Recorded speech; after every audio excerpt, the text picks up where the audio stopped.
Fala galera, leitura e explicação do artigo de anteontem, traços diários, 2 de agosto de 2023.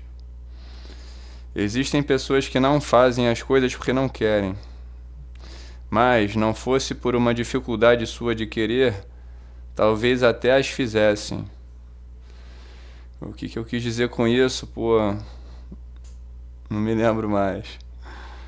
Não, na verdade, estava pensando, por exemplo, muitas pessoas reclamam, né, que a nossa aula é cedo. Mas aí eu canso de ver pessoal passando com remo, indo remar lá na Praia dos Amores, bem mais cedo. Então tem aula de remo que começa, sei lá, às 5 da manhã. Tudo bem que é muito mais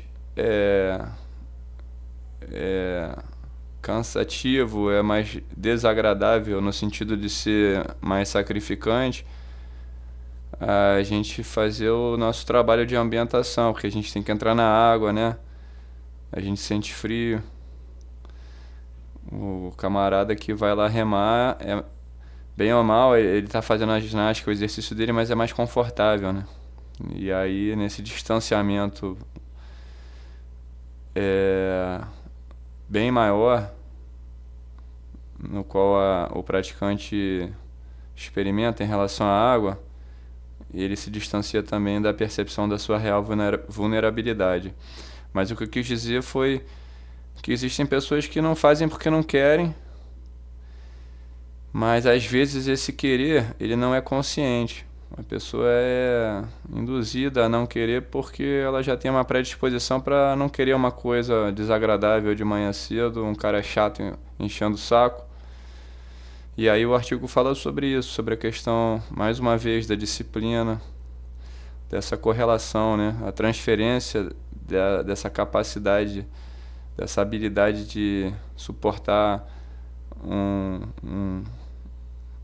uma pressão, um regime rigoroso e uma cobrança constantes, com a capacidade de você manter a calma sob pressão na hora em que a situação fica ruim, na arrebentação.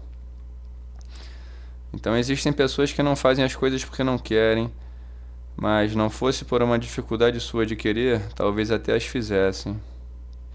Um não querer, enquanto decisão consciente, é uma escolha que não deixa remorso.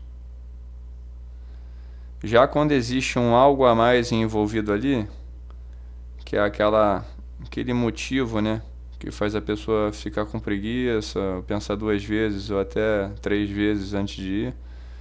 Já quando existe um algo a mais envolvido ali, que repele e dificulta a aproximação daquilo que se pretenderia realizável, a pessoa acaba refém de seus limitadores e conclui que não querer é o caminho mais lógico a ser seguido.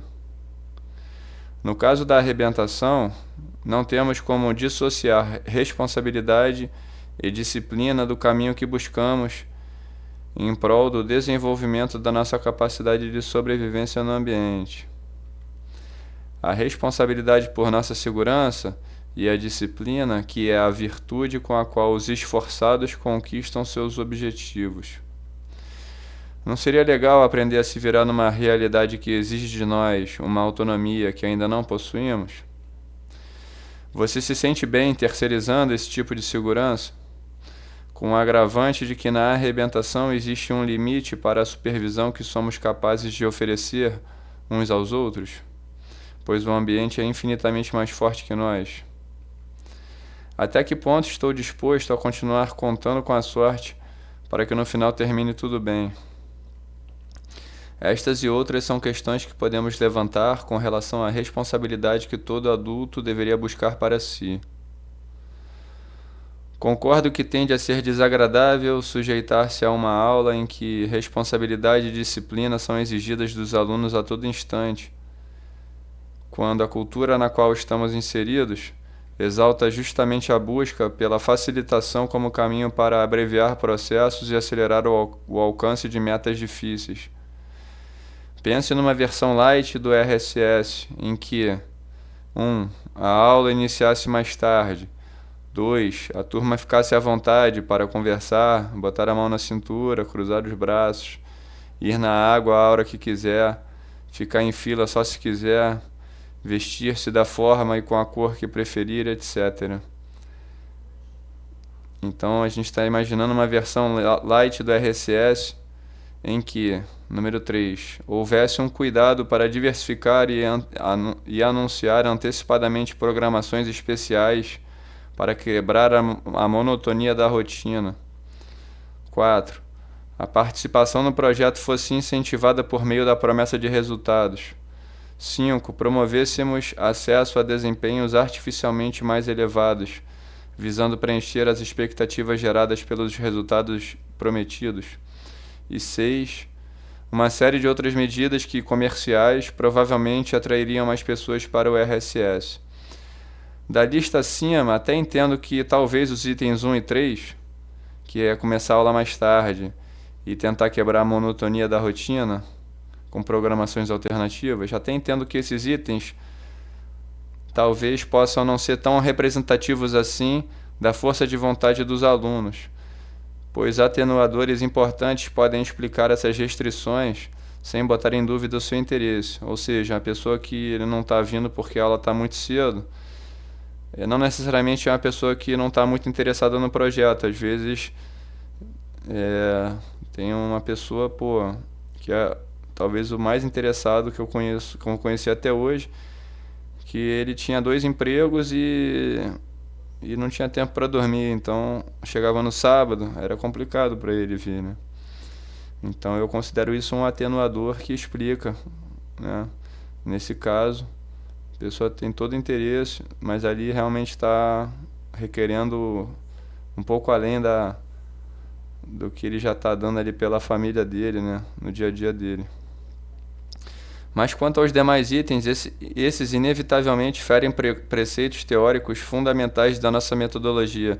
Imagina ficar prometendo resultados e depois a gente ia se enrolar tendo que dar um jeito de fazer as pessoas conseguirem alcançar esses resultados. Então a gente ia incentivar desempenhos artificiais, iria permitir esse tipo de coisa. Portanto, no final das contas, voltamos à máxima de que aprender sobre a nossa vulnerabilidade no ambiente da arrebentação exige sacrifício e desapego e requer cuidados difíceis de serem captados de primeira por quem olha de fora. E se você, ao final deste texto, ficou interessada em treinar e fortalecer o seu poder de disciplina, saiba que tudo que fazemos ao longo do dia é revestido pela possibilidade de exercitarmos essa nobre virtude. A disciplina é um traço com potencial de preencher a atenção que dispensamos aos atos que praticamos. Até a próxima. Valeu, galera!